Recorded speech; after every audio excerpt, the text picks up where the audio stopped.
माधुगिरी बाबांच्या मार्गदर्शनाने कृपा आशीर्वादाने 96 पासून जाफराबाद भोकरदन तालुक्यात बाबाजी धान्य फेरी चालू आहे.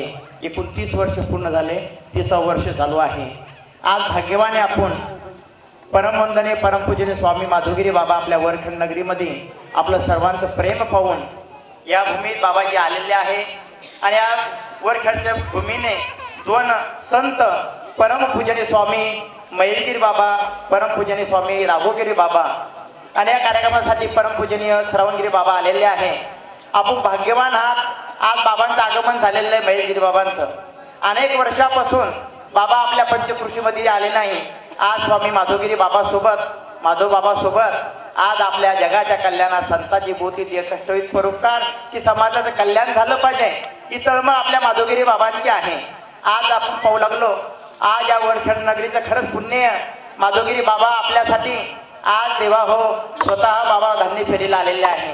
हे भाग्याशिवाय नाहीये. तुमचं खरंच पुण्यवान ही भूमी. या भूमीने परमपूजनीय स्वामी महेशगिरी बाबा सारखे दिव्य संत दिले. आज या गोंदनखेडा आश्रमामुळं आपल्या जालना जिल्ह्याचं वैभव, आपल्या येणाऱ्या पिढीला संस्कार देण्याचं काम आज कानेकोपऱ्यामध्ये माधवगिरी बाबांच्या कृपेने आणि महेशगिरी बाबांनी या भागात उभं केलं. आपल्या खरंच भाग्यवान आहे. ज्या मोबाईल रेंजमध्ये असतो तो कधी बंद नाही पडत.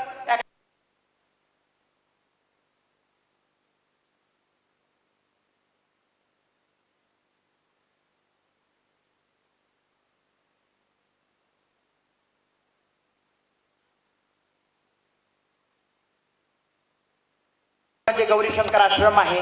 300 गायी आहे. गोरगरिबांच्या मुलांचे वसतिगृह आहे. त्यानंतर गोसेवा आहे. अन्नदान दररोज. ही कृपा स्वामी माधवगिरी बाबांची जगाच्या कल्याणा संतांची बोधी कष्टवित परोपकार आणि आज बाबांचं आगमन आपल्या पंचकृषीमध्ये झालेलं आहे. देवा हो ही भाग्याशिवाने अनेक संत आपण पाहिले, पण माधवगिरी बाबांचं 2007ला मौन आहे. येणाऱ्या 2027ला 20 वर्ष पूर्ण होतात. हे सोपं नाहीये. आज बाबांची दृष्टी आपल्यावर पडली. देवा हो माधवगिरी बाबांच्या कृपेमुळे आज हजारो परिवार नाही, लाखो परिवार जालना जिल्ह्यातल्या भोकरदन जाफराबाद तालुक्यात संस्काराचं काम माधवगिरी बाबाने केलेलं आहे. नाहीतर आज आपण पाहिलं देवा हो कुठं काय चाललं. देवा हो किती भारी गाडी असली ना, आत्ताच सांगितलं तुम्हाला 10 रुपयाची हवा मारणं पडती, पंक्चर झाल्यावर पळत नाही. ती संस्काराची हवा म्हणजे माधवगिरी बाबाने आपल्या जाफराबाद भोकरदन तालुक्याला दिलेली आहे. म्हणून आज आमच्या मुलांना संस्कार लागलेले आहे. आणि तेच कार्य माधवगिरी बाबानं भाग्यवान आहे की आपल्याला बाबाजीने एक रत्न तयार करून दिलं. महेशगिरी बाबा, नंतर राघोगिरी बाबा आणि आपल्या जाफराबाद तालुक्यात देवा हो माधवगिरी बाबा सांगतात प्रवचनातून, कोण्या टिपीहून लईन घ्या फक्त उजाडात राहा, कोण्या संतांच्या विचारांनी पुढे गेलो पाहिजे ही काळाची गरज आहे. देवा हो माधवगिरी बाबा सांगतात हे बाबाजींच्या प्रवचनात. आणि आज आपल्या गावाच्या वतीनं बाबांचा सत्कार देवा हो सर्व. आणि आज वंदनीय परमपूजनीय स्वामी महेशगिरी बाबाचं आगमन झालेलं आहे अनेक वर्षानंतर. हे भाग्याशिवाय नाही आहे.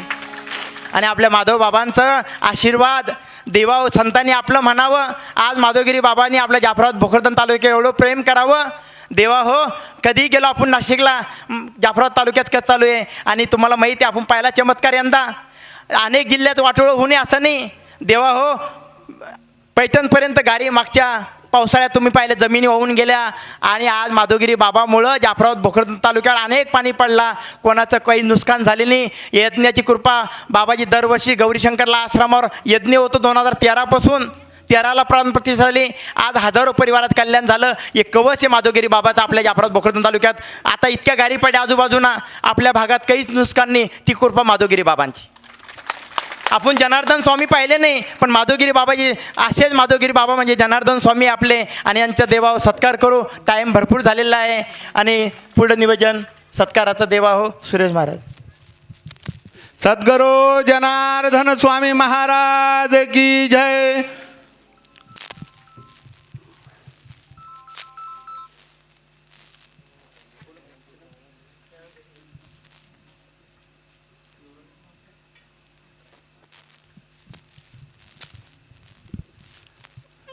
बाबाजींच्या पादुकाचं पूजन आपल्या गावचे पुजारी रमेश पाटील उबाळे करतील. हे रमेश पाटील जाधव.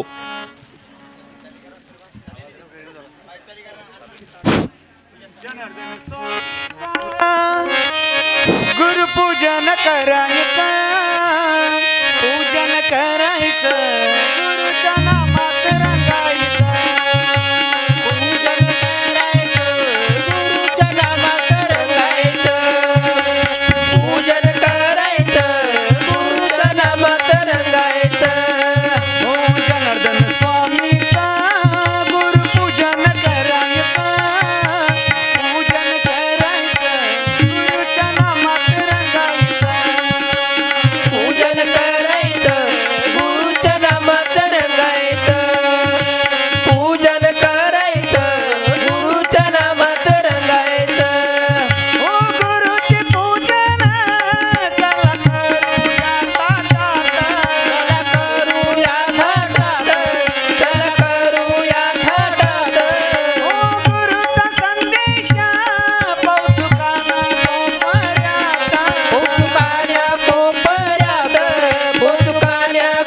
स्वामी योगी अनंत इबोषित माधुगिरीजी बाबा यांचं पूजन उत्तमराव पाटील उबाळे हे करतील.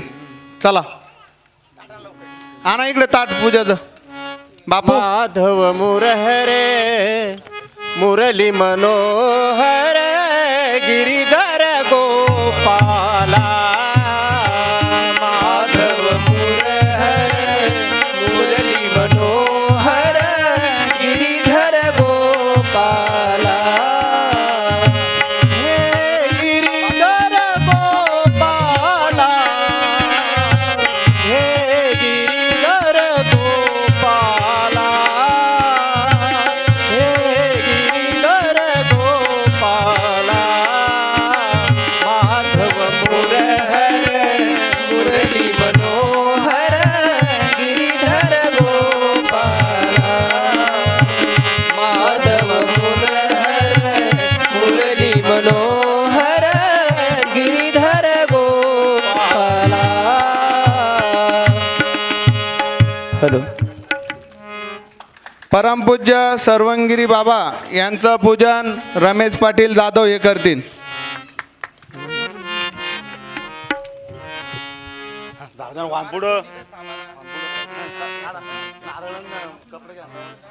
गुरुपूजनाला जाऊ चला. परमपूज्य महेशगिरी बाबा यांचं स्वागत उत्तमराव पाटील उबाळे हे करतील. जाऊया उत्तम बाबा महेशगिरी बाबाचं पूजन करा. जाऊया चला जाऊया चला. शिवपूजनाला जाऊ चला. गुरुपूजनाला जाऊ चला. आरती घेऊनी ओवाळया जा.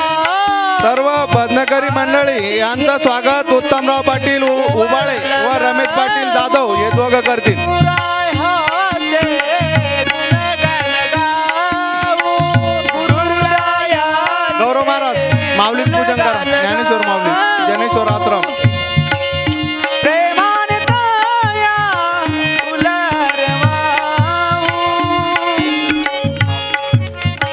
फुलरवाऊ. फुलरवाऊ चरणी वाऊ सद्गुरुला. फुलरवाऊ चरणी वाऊ सद्गुरुला.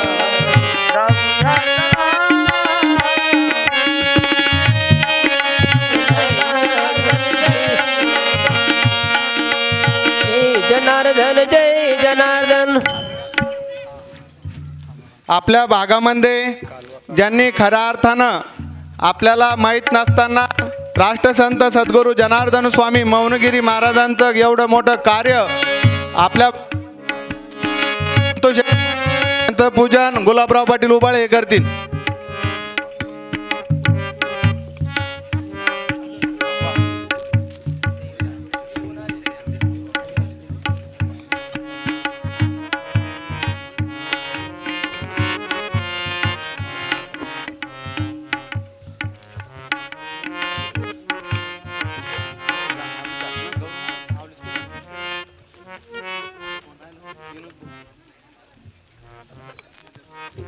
आपल्या गावचे बाबाजींच्या सेवेत असलेले विनोद भाऊ उबाळे यांचा सत्कार प्रल्हाद पाटील उबाळे हे करतील.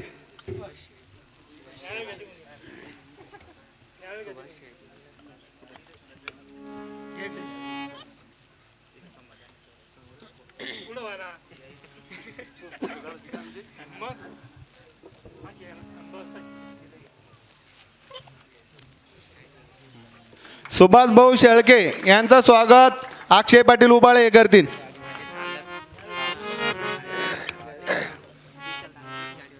तसेच आपले अन्य फेरीच्या गाडीचे चालक सर्व मंडळींनी समोर या व धान्य फेरीमध्ये जे आपले मंडळी आहे ते सर्व मंडळींनी आपापला सत्कार घेऊन जायचा आहे.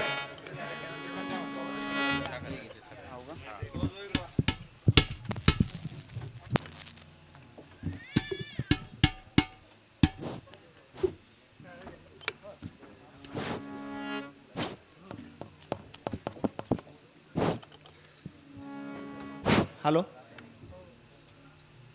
तसेच आपल्या कार्यक्रमाला ज्यांनी मंडपची सेवा दिली, साऊंड सिस्टीमची आशे मुळे अण्णा यांचं स्वागत.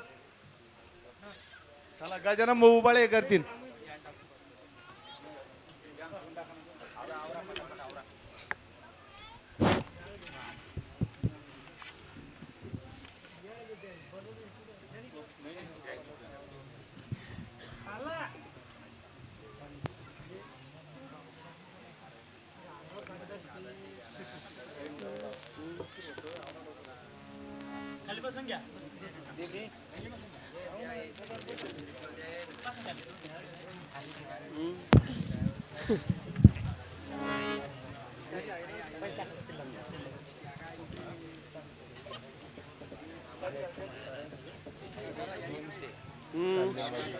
बाबाजींच्या गाडीचे ड्रायव्हर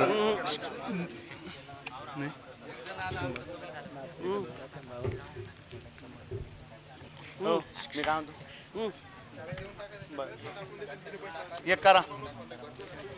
सर्व आपल्या गावामध्ये जे हनुमंतरायाची इनामी जमीन होती, ही इनामी जमीन ज्या महिला मंडळींनी आपल्याला उधळ दिला असता तर 35 ते 40 हजार रुपये मंजुरी गेली असती. असं आपल्या गावातील सर्व महिला मंडळींनी ज्या महिला मंडळींनी आपल्या या इनामातला हरभरा सोंगण्यासाठी सहकार्य केलं, अशा सर्व महिला मंडळींना बाबाजीच्या हस्ते फक्त आपण साडी आणलेली आहे, बाबाजीच्या हाताना हात लावून घेऊ आणि ते सकाळी वाटप करणार आहे, कारण आता उशीर भक्कम झालेला आहे.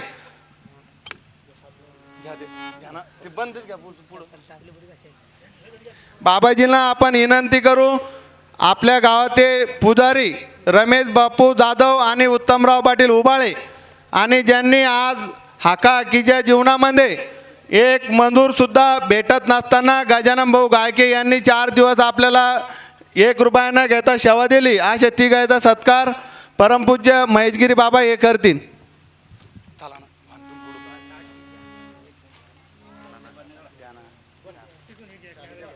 नाही ना कपडे आणील द्यायला द्या, ते तिन्ही द्यायला द्या पुढं द्या नाव ते बाबा बाई द्या फक्त तुम्ही हा पुढं द्या ते तिन्ही मी घेतले का बाबाला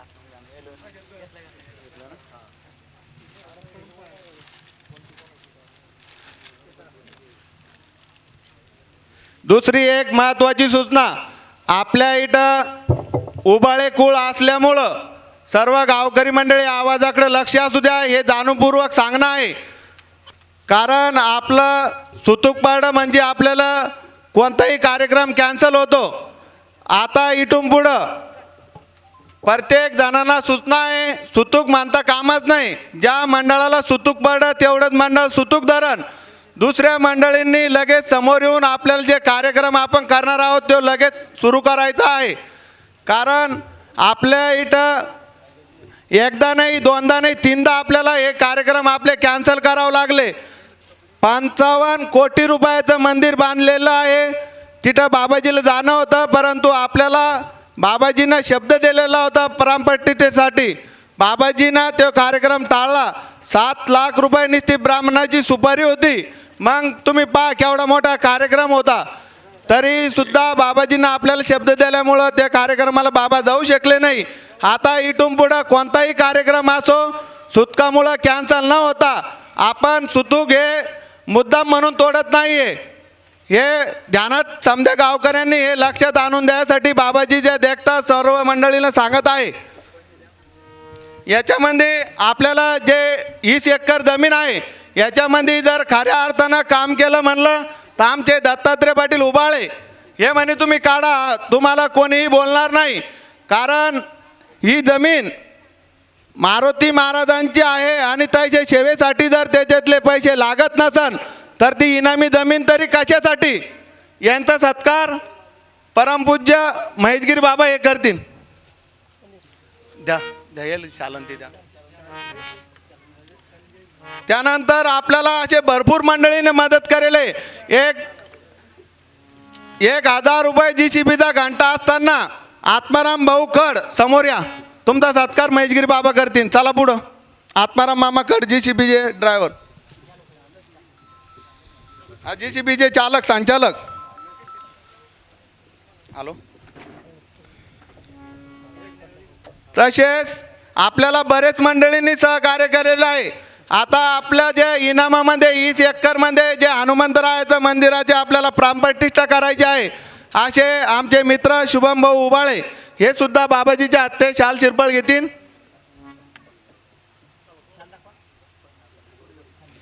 तसेच आपले आचारी गणपत मामा चव्हाण समोर या, बाबाजीच्या हस्ते शाल शिरपळ घेऊन जा.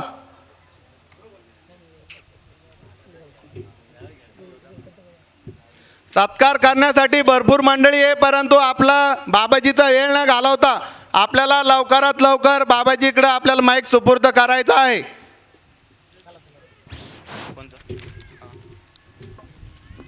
गजानन भाऊ उबाळे यांनी आपल्याला 3 रोजी बाबाजीकडे येण्याची तारीख काढण्यासाठी जायला होतो. त्या निमित्तानं त्यानं जीबीचं भाडं घेतलं नाही. आज हरभरं मंदिरावर आणून घातलं, त्याचं ट्रॅक्टरचं सुद्धा काही घेतलं नाही.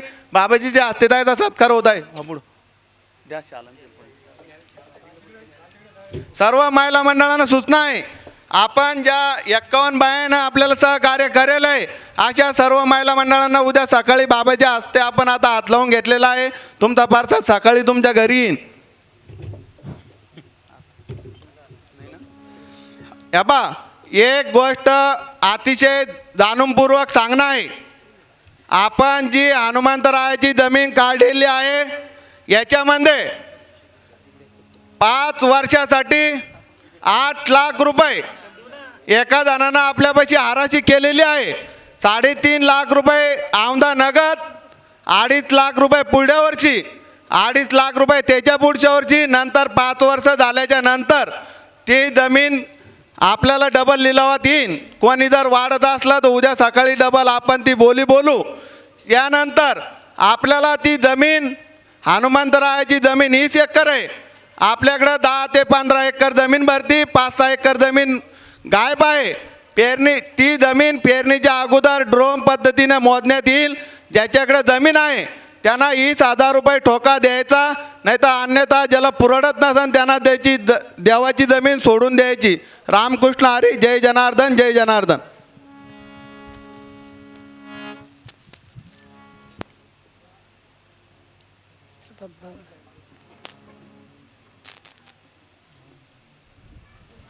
यानंतर आता बाबाजी बोलतील. बाबा येऊ.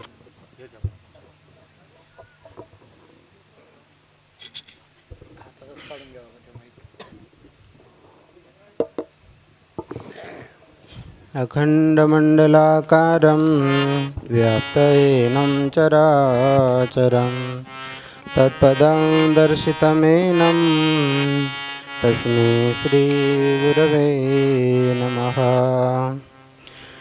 शिवस्वरूप राष्ट्रसंत सद्गुरू जनार्दन स्वामी गुरुमाऊलींच्या कृपेनं परमश्रद्धेय परमवंदनीय स्वामी माधुगिरी बाबांच्या कृपाशीर्वादाने आपल्या या परिसरात अर्थात भोकरदन व जाफराबाद तालुक्यामध्ये 29 वर्षापासून हा भव्य दिव्य पालखी सोहळा संपन्न होतो. या वर्षीचं पालखी सोहळ्याचं 30वं वर्ष आहे. गुढीपाडव्याच्या सुमुहूर्तावर 19 तारखेपासून या पालखी सोहळ्याला प्रारंभ झाला. आज वरखेडा नगरीमध्ये आपण सर्वांनी अतिशय प्रेमाने आनंदाने बाबांच्या पालखीचं या ठिकाणी स्वागत केलं. बाबांच्या आश्रमात जे अन्नक्षेत्र चालतं इथे साधू संत त्याचप्रमाणे तीर्थयात्रेकरू भक्त मग कोपर नाशिक आश्रम असेल, त्याचप्रमाणे गोंदनखेडा असेल, त्र्यंबकेश्वर या ठिकाणी आणि अन्नक्षेत्र बाबांच्या मार्गदर्शनाखाली चालतं. मग त्यासाठी या धान्याचा त्या ठिकाणी उपयोग होतो. आजच्या कार्यक्रमप्रसंगी परमपूज्य स्वामी सर्वंगिरी बाबांची उपस्थिती आहे. सद्गुरू साहेबरायण ज्ञानेश्वर माऊली ज्यांच्या माध्यमातून हे कार्य आपल्या परिसरात आलं ते सद्गुरू साहेबरायण काबरासेठ, आमचं सर्व भजनी मंडळ, प्रवीण महाराज, कृष्ण महाराज, ज्ञानेश्वरजी पंडित, भगवान बाबा, पंचकृष्णाले सर्व भाविक भक्त. आपल्या या परिसराचं भाग्य आहे की आद्यगुरू शंकराचार्यजी महाराज म्हणतात की महात्म्याची भेट होणं हे खूप दुर्लभ आहे. दुर्लभम त्रयमेतत् देवानुग्रह हेतुकम मनुष्यत्व मुमुक्षत्व महापुरुषस्य संश्रय.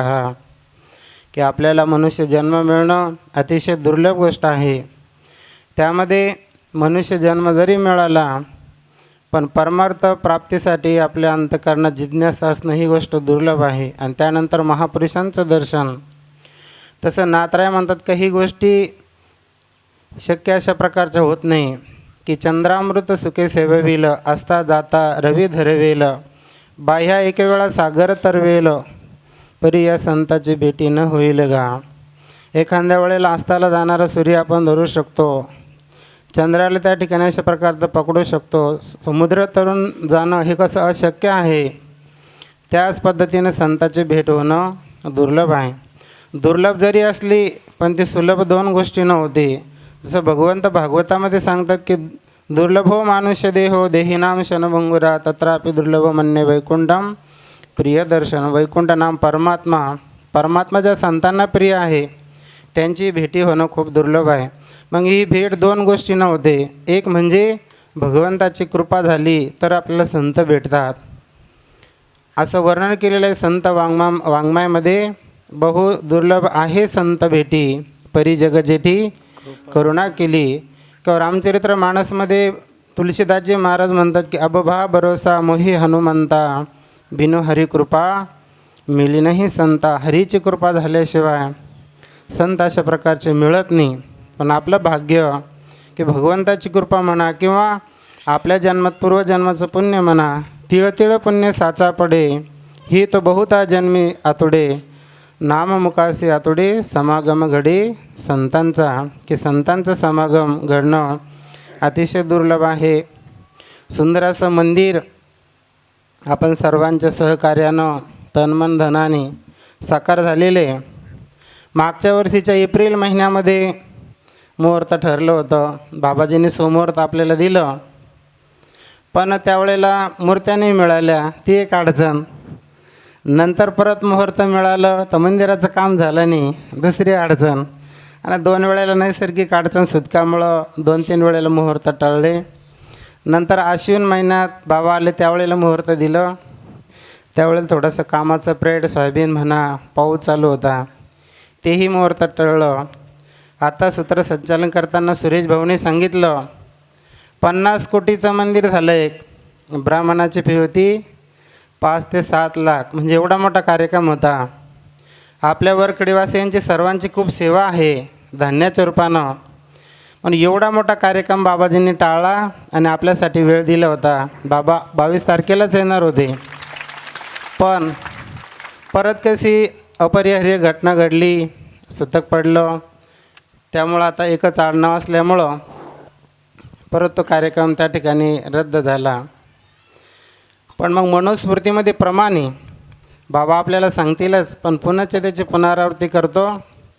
मनुस्मृतीमध्ये असं वर्णन आहे की त्या ठिकाणी आपण 3ऱ्या पिढीपर्यंत सुतक पाळावं. तसं बाबांनी अनेक वेळेला सांगितलं की आपल्या अनेक गावात गुरुबंधे जसं सांगी म्हणा, इकडं सावरगाव म्हणा, 99.99% एकाच आडनावाच्या मंडळी आहे की नाही. जर एकाच वेळेला क्रमाक्रमाने 3 जर लोक गेले तर 12-36 म्हणजे महिनाभर काहीच नाही का, आहे की नाही. म्हणून बाबाने आता सुरेश भाऊने जे उल्लेख केला जेवढ्या मंडळातलं कोणी गेलं तेवढ्याच मंडळींनी सुतक पाळायचं. तेव्हा कुठे कार्यक्रम नाही तर ते देव तसेच ठेवावं लागेल शाळेत, नाही का.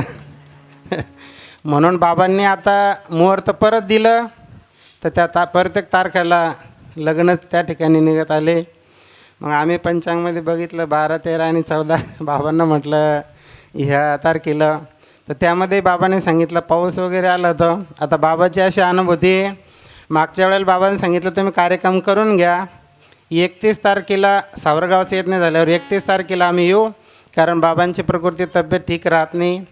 आता बाबांच्या हातानं भरपूर कार्यक्रम झाला, गणपती स्थापना झाली वगैरे. मग बाबांनी परवानगी दिली आम्हाला की तुम्ही माऊली म्हणा, राघोगिरी बाबा आहे, काबराजसाठी आपले सगळं भक्त मंडळी करून घ्या. बघा बाबांनी सांगितलं होतं 31 तारखेला आम्ही प्रवचन करू, कार्यक्रमाला येऊ. आता काल परवाच आमच्या विनोद महाराजचं फोनाला सांगीला सुतक पडलं, मग तीच घ्या ना. बाबांच्या अनुभूती पहा. 30ला कार्यक्रम रात्री आळंदला आम्ही गेलो, पालखी सोहळा झाला, पूजन झालं, 5 मिनटं आम्ही बोललो आणि बाबा 15 मिनटं बोलले. तेवढ्यात माऊली आले, पाऊस आला तर कार्यक्रमच झाला नाही.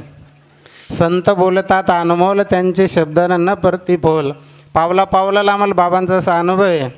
म्हटलं बरोबर आहे, बाबांनी सांगितलं होतं 31 तारखेलाच आज योगाला कार्यक्रमाचा, नाही का. म्हणून आता कोणी असा आग्रह धरायचा नाही. बाबांनी जे सांगितलं तेच ऐकायचं. बाबांनी सांगितलं हे महात्म्यांच्या हाताने करून घ्या, त्यांच्याच हातानं कारण बाबा आहेच. बाबा जरी देहा नसले सूक्ष्म रूपानं. आम्ही काशीला अनुष्ठानला गेलो होतो, पशुपतीनाथलं दर्शन करून आलो बैद्यनाथ धामामध्ये. बाबांनी मुहूर्त दिलं आणि आम्ही महाराष्ट्रात प्रवेश केला, नागपूर आणि जिल्ह्यामध्ये. मागे एक आमचे महात्मा होते, त्यांनी गाथा पारायण ठेवलेलं. 10 लाखाला धर्मशाळा बुक केलेली होती. किती लाख भाडं? 10 लाख. एवढ्या गारा पडले, तो कार्यक्रम कॅन्सल करायला लागला. नंतर आमच्या डोळ्याला पाणी आलं की बाबा किती आपल्याला सांभाळतात, की मागे पुढे उभा राही सांभाळीत आघली आघाद निवराश. अनेक त्या ठिकाणी अनुभव देवा. बाबांना आपल्याला त्या ठिकाणी वेळ द्यायचा आहे. आज आमच्या मनी ध्यानी नव्हतं. जवळपास 2099ला जून महिन्यात या ठिकाणी हीच जन्म मी सोडून बाबांच्या सान्निध्यात गेलो. प्रथम टेंभुर्णीला गेलो तर बाबांनी सांगितलं काय हरकत नाही या. गेलो, ते ट्रक येणार होते, अनुष्ठानाचे ट्रक गेले निघून. नंतर आम्ही मागून 2009ला नाही 99ला जून महिन्यामध्ये नाशिकला त्या ठिकाणी गेलो. नंतर बाबांचे सान्निध्यात राहिल्यानंतर 12 वर्ष झाल्यानंतर या मंदिराच्या आणि प्राणप्रतिष्ठेला 12 वर्षानंतर एक वेळेला यावं लागतं. पण तसं 99पासून जर बघितलं तर ते 6 महिने 2025 जवळपास 26 वर्ष आणि 9 महिने या ठिकाणी अशा प्रकारचे, म्हणजे गाव सोडून जेव्हापासून आम्ही गेलो.